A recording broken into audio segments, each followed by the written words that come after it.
My friends, things are happening. Something big is brewing behind the scenes, and if you're a true fan, you need to hear this right now. The heat is rising, and the decisions being made at this very moment could change the course of the entire season. The dream of returning to the top is alive, more real than ever, but for that to happen, every piece of the puzzle has to fall perfectly into place. There are loose ends, there's pressure, and there's an unstoppable hunger to see this team lift the trophy once again. Before I reveal what I've just uncovered in the last few hours, hit that like button, but only if you believe the plan is working and nothing's going to stop us from getting back to the big stage. Me? I can feel it in my bones. This season's going to be legendary. If you feel the same way, drop this in the comments. Go Birds! We're going to the Super Bowl. Now stay locked in. Let's get to the good stuff. Trading CJ Gardner-Johnson might be the boldest, riskiest move the Eagles have made in recent memory. And with training camp set to begin in just a few days, there's still a ton of buzz around the NovaCare complex about whether or not Howie Roseman made the right call. We're talking about a player who wasn't just good, he was a difference maker, a tone setter, a guy who showed up when it mattered most. His stats jump off the page.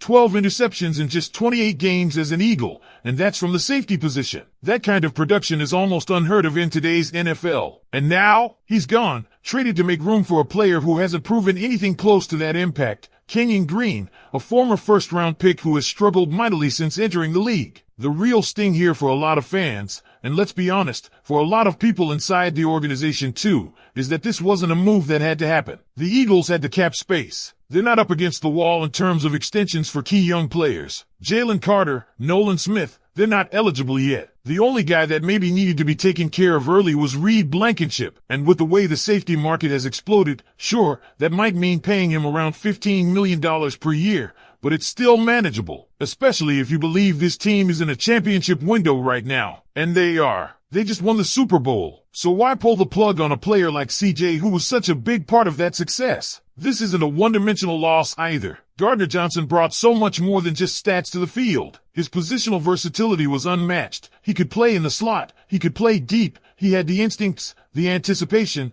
and the ball skills that made opposing quarterbacks think twice. He played the game with emotion and swagger, which at times could get him in trouble, sure. But more often than not, it elevated the energy and toughness of the defense. That kind of presence is nearly impossible to replace. And let's not forget, when he was out with that lacerated kidney in 2022, there was a clear drop in defensive performance. He meant that much to the group. Yes, he's a fiery personality. Yes, he said things on Twitch or social media that rubbed people the wrong way. But even recently, he seemed to show maturity. He went on the pivot with Ryan Clark and walked back one of his most controversial comments, that the Eagles would never win a Super Bowl without him. He called it disrespectful and said he'd be happy for the guys if they won more championships. That tells you something. He's aware. He's not just a loose cannon. And he's going to be at the team's Super Bowl ring ceremony this week, so there's clearly still mutual respect there. The question now becomes, what's the plan without him? Reed Blankenship has proven he can start in this league, and I think a lot of people would agree he's one of the more underrated safeties out there, especially for a guy who went undrafted. But who lines up next to him? Is it Sidney Brown? He's a hard hitter, no doubt, aggressive, physical, a classic downhill safety. But he's also raw, and there are concerns about his range and coverage. Could it be Drew Sanders,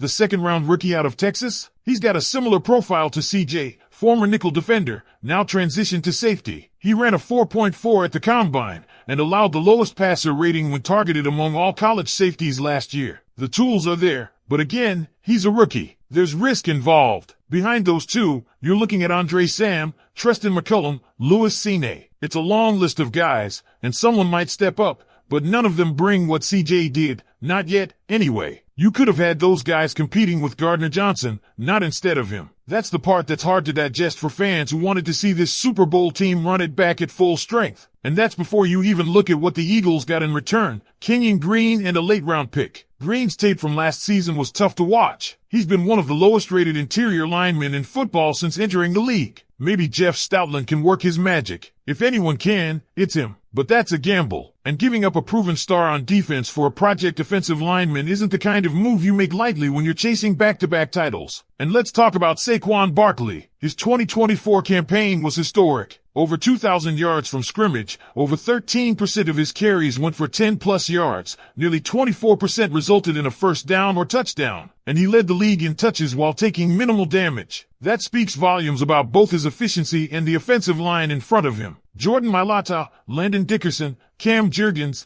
and of course Lane Johnson, this group only allowed 3 sacks in over 2,200 snaps. Lane himself didn't allow a single sack all year. That's outrageous, and Saquon thrived behind them. Now the question is, can he do it again? He's going to be 29 in February, and we all know the history of running backs at that age. But here's the thing, the Eagles have built a run-friendly system that protects its backs. Saquon averaged 2.64 yards before contact per run last season. That's a credit to both the scheme and the line. Plus, he's been working closely with Eagles staff, including Nick Sirianni, the medical team, and even legends like Jaron James and Marshall Faulk, to develop a personalized plan to keep him fresh. If it works, he doesn't need to replicate his 2024 numbers to be effective. He just needs to stay healthy. But if defenses adjust, like the Chiefs did in the Super Bowl, loading the box to force Hurts to beat them through the air, the Eagles will need to evolve. And that's where Kevin Patullo comes in. The new offensive coordinator is being tasked with bringing creativity and balance to an offense that was overly run-heavy last year. Despite winning the Super Bowl, the passing game clearly took a hit. Hurts, A.J. Brown,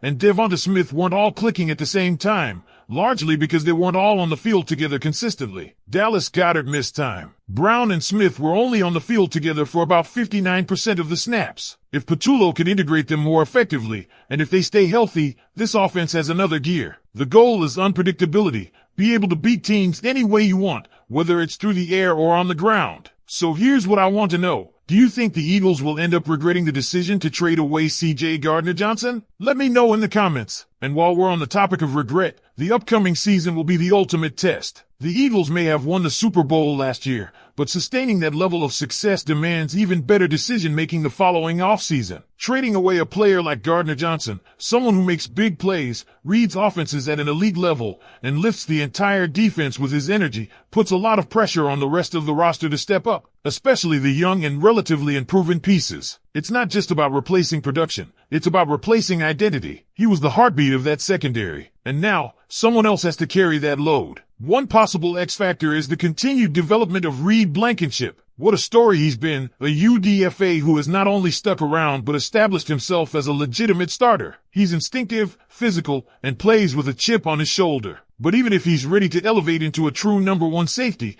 that still leaves a huge question mark at the other spot. It's likely that competition during training camp will be fierce. Brown, Makuba, Sine, and others will have every opportunity to earn the job. The hope is that one of them rises, but hope is not a strategy. What's missing now is the proven stability that CJ brought, something this team may find itself wishing it still had by mid-season. Let's be clear, this is a high-risk, high-reward move by Howie Roseman. If Kenyon Green ends up developing into a starting-caliber guard under Stoutland's coaching, it could end up being a long-term win. But that's a massive if. Green's early career has been rocky at best, and even his supporters have to admit that based on his NFL body of work so far, he's more liability than asset. That said, the Eagles don't often make moves without a plan. Roseman's track record is what gives this fan base